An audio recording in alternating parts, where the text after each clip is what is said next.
In the wake of a legendary conqueror, a new ruler took the throne, one who did not just seek war, but domination through strategy, knowledge, and unwavering power. Abu Yaqub Yusuf I, the second Almohad Caliph, was not just a warrior. He was a master tactician who fortified the Almohad grip on North Africa and Al-Andalus. His reign would be marked by cunning diplomacy, brutal sieges, and a relentless struggle against the ever-growing threat of Christian Spain. But power is never secure. Even the mightiest ruler faces betrayal, rebellion, and the relentless march of fate. Would Abu Yaqub Yusuf I solidify the Almohad legacy, or would he become just another name lost in the sands of time? The burden of an empire. The year was 1163.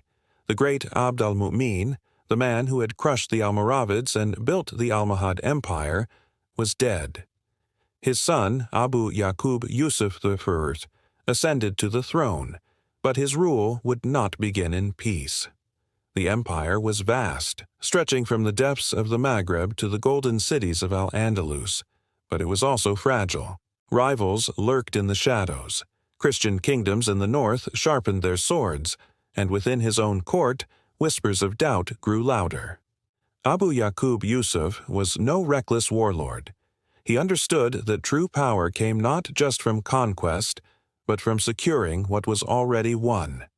His first mission? To solidify control over the Maghreb and ensure that the foundations of his empire would not crumble. Securing the Maghreb, the flames of rebellion.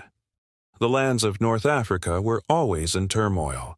Rebellions, rival Berber factions, and ambitious governors threatened to tear apart what Abd al-Mu'min had built.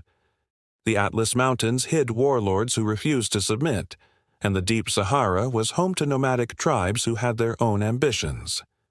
Abu Yaqub Yusuf acted swiftly and decisively.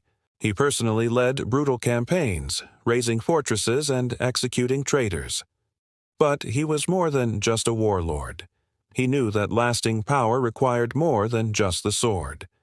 He reinforced trade routes, encouraged migration to solidify Almohad influence, and ensured that the Almohad doctrine remained supreme.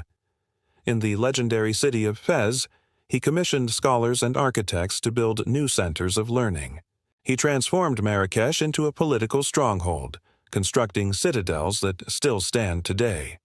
The Maghreb, once a collection of feuding territories, now bent the knee to the iron will of Abu Yaqub Yusuf I. But his gaze was not fixed on Africa alone. Across the sea, a far deadlier challenge awaited him. The Christian threat in Al-Andalus, a kingdom in peril.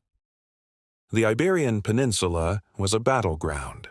For centuries, Muslim rulers had controlled vast parts of Al-Andalus, but now the Christian kingdoms of Castile, Leon, and Portugal were growing bolder.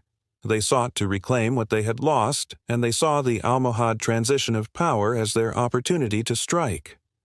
Al-Andalus was not just another province, it was a land of wealth, culture, and strategic importance. If it fell, the prestige of the Almohads would shatter. Abu Yaqub Yusuf. I knew this, and he prepared for war. He gathered his forces, crossing the sea with an army so vast that it was said the horizon turned black with the banners of the Almohads. The war for Al-Andalus. Blood on the Iberian soil.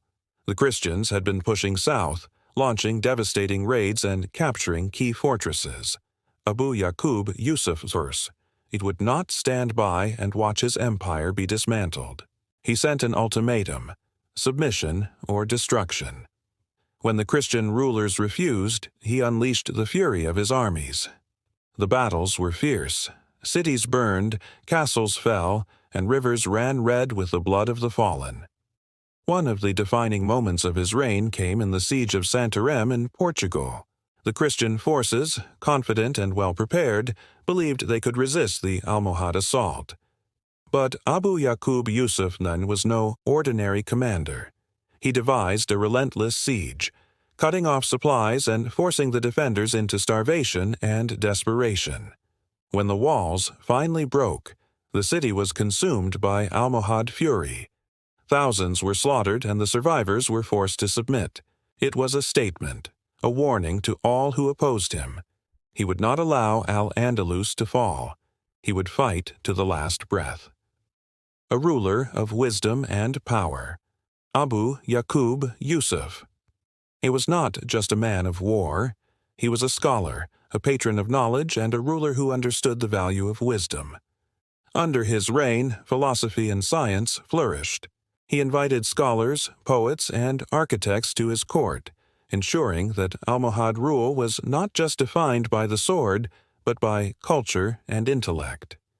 He built schools, expanded cities, and left behind a legacy that was more than just conquest. He studied astronomy and philosophy, even engaging in debates with some of the greatest minds of his era. His court became a beacon of knowledge, drawing thinkers from across the Islamic world. But even the greatest rulers cannot escape their fate. The final battle, a warrior's end.